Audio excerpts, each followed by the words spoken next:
Sonauto AI beginners tutorial. Hello everyone, welcome to our channel and let's explore Sonauto. So for this you will have to open up sonauto.ai/home and this is how it will appear. Now over here you would have to sign in to a new account in case if you are a new person joining up this particular Sonauto AI for music generation. Just simply sign up using your Gmail ID. It is quite easy. With just one click you would be able to sign up. And after that you would be able to see different sections on the left hand side panel. Here you can see the make a song section, then a popular section, and your projects and your post. And this way you would be able to access all the different features of Sonauto AI. Now in order to create your own song you would have to click on this option of make a song, and here you can name anything. This particular project, suppose we name it W, and just click on this option of create. After that wait for it to load, and this is how it will appear. Now in the first part you would have to describe your song in a few words, and you would have to search for the prompts for your artist. Like if you want this particular song to be sung in a particular way and by a particular artist, just simply type it over here. And in the second part you can describe it further if you have any other options, and in case if you have some lyrics with you, you can just simply select the option of lyrics, and when you click on this option of advanced you would be able to write the lyrics if you want to, and make sure that you write at least a minute and a half of lyrics. And after that you can just simply generate. Suppose we don't have any lyrics as of now with us, so we will just simply go with the artist description. So it is a Beatles song,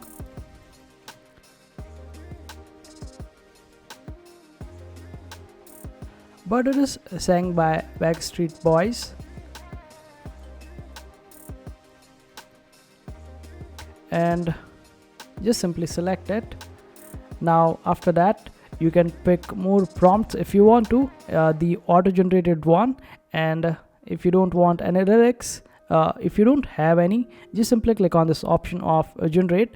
If you want to assist with the rhythm, then just simply select this one, and you can select other options as well according to your needs and requirements. And after that click on this option of generate and wait for it to do its work, and after waiting for a while you should be able to see the results. So let's wait for a while, and this is how your song will appear. Now here you can select three different options. You can choose it according to your needs and requirements, and suppose you like this one, so just simply select this one, and here you get different options to choose from for a particular song. Suppose you didn't like any particular part, then just simply select this option of edit, and here you have to just move around and that just leave your this particular part on a particular part of this song generated by AI. Then just type your any random lyrics if you want to, and also can make changes to any particular lyrics, and this way you would be able to make changes to any particular part of that particular song. If in case you want to split the vocals or remove the vocals from your song, then just simply click on this option of remove vocals, and you can also split all the other parts of this particular song. In case if you want to use the rhythm control, then just simply select this option of use as rhythm control, and this way you would be able to generate songs in similar voices. And in case if you want to share this particular song, just simply click on this option of share, and you can get a shareable link. You can also download this and just name this particular song, and you would be able to share it out. And this is how you would be able to use Sonauto AI. And in case if you want to access one of your songs that you have generated, just simply go to the section of my projects, and here you would be able to see different songs created by you. And this is how you use Sonauto AI. I hope this video was helpful. Make sure to hit that like button and also subscribe to our channel for more helpful videos.